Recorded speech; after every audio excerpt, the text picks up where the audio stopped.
मौलवी साहब, सबसे पहले आपकी तरफ आता हूँ, ये फरमाइए कि इस वक्त खित्ते के हवाले से बात कर लें, पूरी दुनिया इस वक्त फोकस किए हुए है क्योंकि खलीजी ममालिक के अंदर अगर ऑयल सप्लाई किसी भी टेंशन की वजह से सप्लाई चेन मुतासिर होती है तो उसका इम्पैक्ट पूरी दुनिया की इकॉनमीज के ऊपर होगा जी। किस तरह से देख रहे हैं आप मौजूदा हालात को? देखिए, ये इस वक्त रीजन काफ़ी टेंस्ड हुआ है और ऑयल की फ्लक्चुएशन की वजह से आपकी तमाम कमोडिटी मार्केट्स पे इम्पैक्ट पड़ेगा क्योंकि आपका इंटरनेशनल फ्रेट रेट्स भी इफेक्ट कर रहे हैं।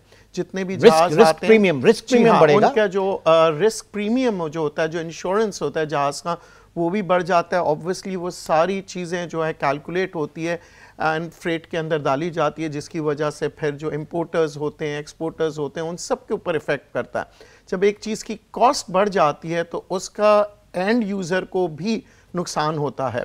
पाकिस्तान का यही मसला रहा है शुरू से, 1947 से लेकर अभी तक, कि हम कॉस्ट ऑफ प्रोडक्शन को और कॉस्ट ऑफ लिविंग को कंट्रोल नहीं कर पाए और हमने बहुत ही तेजी के साथ देखा है हालात को बिगड़ते हुए, खास तौर पे ऐसे वक्तों में जब रीजन के अंदर टेंस्ड हो जाता है। आपने पहले भी देखा होगा, एक वक्त था कि $110 तक जो ऑयल चला गया था और पाकिस्तान की मईशत के लिए उसका बहुत बुरा इम्पैक्ट आता है। ठीक है, बट अगेन हम $147 पर बैरल भी 2000 मेरे ख्याल से 8 या 11 में हम देखकर आए हैं। लेकिन इस वक्त जो सबसे बड़ा कंसर्न है वो इंटरनेशनल और डेवलप्ड इकोनॉमीज जो है उनके लिए है।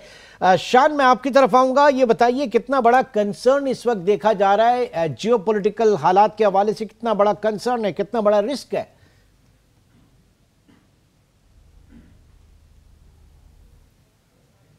शान सईद, आप मुझे सुन पा रहे? जी, मैं आपको सुन पा रहा हूं जी। बताइए कितना बड़ा कंसर्न है इस वक्त जियोपॉलिटिकल हालात और मिडिल ईस्ट के हवाले से टेंशन जो है? 3 कंसर्न है इन्वेस्टर्स के। एक जियोपॉलिटिकल रिस्क है, हायर इन्फ्लेशन है और हायर इंटरेस्ट रेट है। जैसे आपने प्रोग्राम के शुरू में कहा, क्या हम विटनेस करेंगे जब 11 जुलाई 2008 को ऑयल प्राइसेस थी $147 पर बैरल पर थी।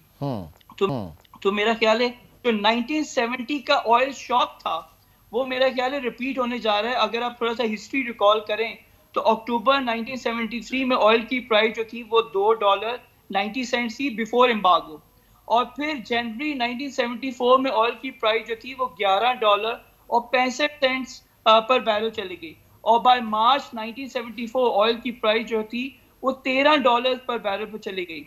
तो अगर ये एस्केलेशन चलती रही तो हम IQI में हमने ये फोरकास्ट किया हुआ है कि ऑयल प्राइस इस साल $91 से लेके $147 पर बैरल पे ट्रेड करेगी। और ये हम IQI वाली नहीं कह रहे, अगर आप कोई भी रिपोर्ट देखें गोल्डमैन सैक्स की, मॉर्गन स्टैनली की, सिटी बैंक की और UBS की, तो मेरा ख्याल है मोर और लेस सारे ग्लोबल प्लेयर्स इन्हीं रेंज की बात करें और $100 पर बैरल जो है it's very much on the cards.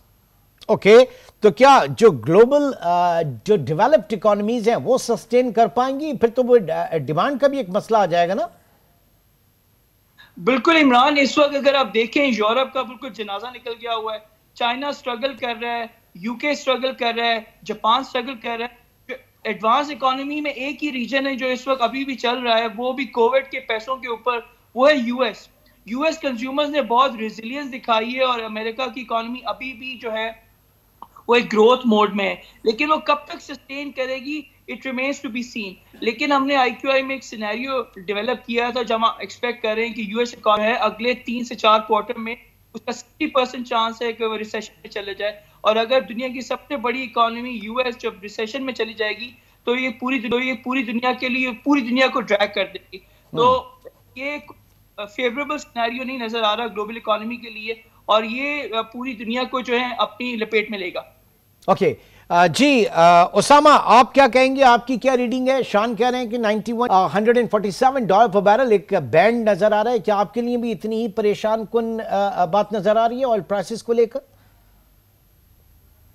Thank you so much Imran भाई। देखें, इसके ऊपर डाइवर्जिंग ओपिनियंस हैं। मैं आपको कुछ सिनेरियोज बताता हूँ। फिलहाल जो जियोपॉलिटिकल कंसर्न्स हैं, जो जियोपॉलिटिकल एस्केलेशन हुई है, उसके बावजूद ऑयल मार्केट्स उतनी ऊपर नहीं गई जितनी लोगों ने समझा था कि वो जाएंगी। उसके कुछ रीजंस हैं।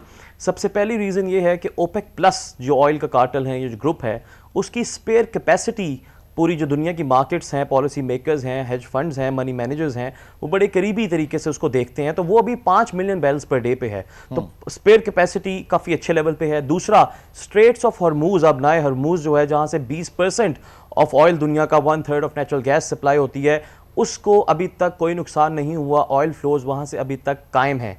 तीसरा, दुनिया के अंदर जो इस वक्त इकोनॉमीज़ हैं उसके अंदर जो डिमांड है ऑयल की, वो भी कोई बहुत हद तक ऊपर नहीं, जैसे शान साहब बता रहे थे कि यूरोप का जनाजा निकल गया, ऐसा ही है यूरोप के अंदर, चाइना के अंदर, यूएस के अंदर भी इवन जो इकोनॉमिक इंडिकेटर्स है, परचेजिंग मैनेजर इंडेक्स है, इनपुट कॉस्ट है, इन्वेस्टर कंज्यूमर सेंटिमेंट है, जो कि रिसेंटली अभी उसके रिजल्ट आए हैं, वो सब डाउन उसकी डायरेक्शन नीचे की तरफ है। तो इन 3-4 वजूहात की वजह से लोग ये ज्यूम कर रहे हैं कि एज सच ऑयल के अंदर कोई फर्क नहीं आएगा। इसके अलावा फिजिकल मार्केट्स अगर आप देखें ऑयल की, तो उसमें वेस्ट अफ्रीका WAF, उसके अंदर जो स्टोरेज है, स्टोरेज टैंकर है, उनमें ऑयल की जो मिकदार है वो बड़ी है, कम नहीं हुई। इसी तरह चाइना में शैनडोंग के अंदर जो रिफाइनरी हब्स हैं, उसके अंदर भी ऑयल की मिकदार बड़ी है, पिछले 12 हफ्तों के अंदर से 9 हफ्तों में उसकी ऑयल की मिकदार बड़ी है, तो उसके अंदर भी एज सच फिजिकल मार्केट में भी कोई इस वक्त क्रंच फील नहीं हो रहा।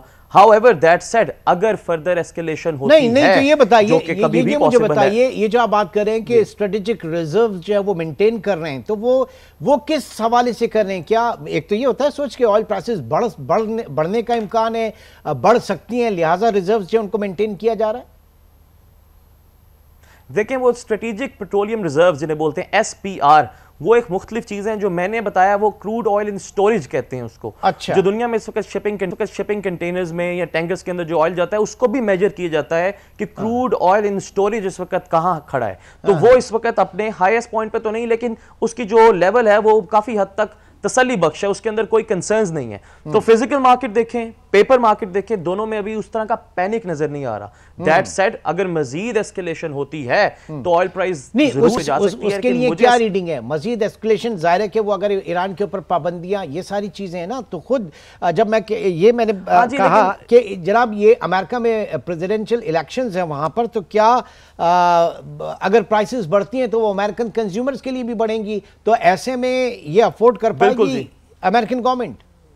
नहीं, तभी जो ख्याल है मेरा भी और काफ़ी और एनालिस्ट का भी कि ये स्ट्रेटेजिक रिस्पॉन्स ही देंगे, कोई मिलिटरीली कोई एक्शन नहीं ले सकेंगे। दूसरा ये कि सैंक्शंस बढ़ने के बावजूद भी ईरान की ऑयल प्रोडक्शन और ईरान की ऑयल एक्सपोर्ट्स दोनों इस वक्त अपने हाईएस्ट लेवल पे हैं। जो मैं बता रहा हूं कि सप्लाई साइड से कोई कंसर्न नहीं है। 6 इयर्स, मैं ये कह रहा था कि 6 इयर्स हाई के ऊपर है इस वक्त ईरान की ऑयल प्रोडक्शन एंड एक्सपोर्ट। जी डार्क फ्लीट की वजह से, जो टैंकर्स में ट्रांसपॉन्डर बंद करते हैं उनकी वजह से। आप देखिए, रशिया की सैंक्शंस के बाद हमें एक बहुत बड़ा लेसन मिला है कि दुनिया जो इस वक्त जरा चेंज हो गई है। दुनिया में जो कंट्रीज हैं वो सेल्फिश हो गई हैं, हर एक अपने एनर्जी इंटरेस्ट, अपने फूड के इंटरेस्ट, अपने नेशनल सिक्योरिटी के इंटरेस्ट को प्रायोरिटाइज कर रहा है, तरजीह दे रहा है, इसके बजाय कि आइडियोलॉजी या नजरियात की जंग लड़े। यूएस जो मर्जी कहता रहे, रशिया का ऑयल अभी तक, बल्कि IMF की एक रिपोर्ट के मुताबिक रशिया की इकोनॉमी UK, US और फ्रांस और जर्मनी से ज्यादा ग्रो करेगी इस साल। अभी रिसेंट 2 दिन पहले रिपोर्ट आई है। तो ये क्या है? ये इस चीज का सबूत है कि द वर्ल्ड इज चेंजिंग और एशियन कंट्रीज, ये ग्रो कर रहे हैं।